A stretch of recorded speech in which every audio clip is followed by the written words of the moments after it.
Iodine deficiency is the #1 cause for mitochondrial failure.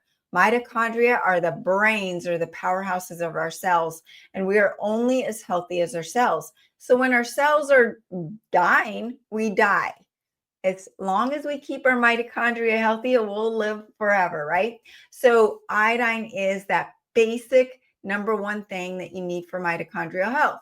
You need iodine inside the cell to increase ATP, true cellular energy per mitochondria.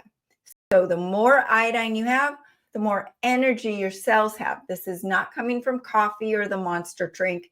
This is coming from your cells. You need iodine on the cell membrane. And the membrane is the brain of the cell that lets all those toxins that we were talking about get out and the nutrients from our food get in. The nutrients from our food don't do us any good unless they can actually get into the cells. Well, you have to have a cell membrane made up of healthy fat and iodine. It's called an iodolipid value, iodine fat value.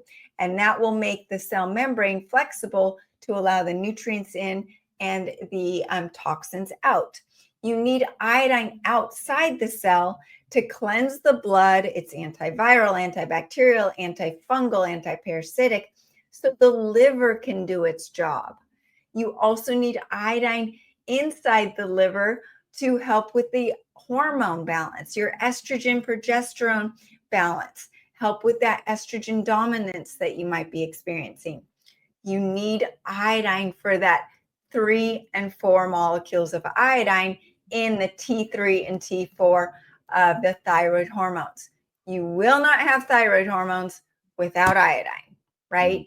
It's like, how do you make lemonade without water? You need that water to make lemonade. You can't just squeeze a lemon. So the iodine is needed for the metabolism, cellular health, energy, thyroid health, depression, but this is where we get very specific in the type of iodine. Acceleradine iodine is the only iodine I'll use.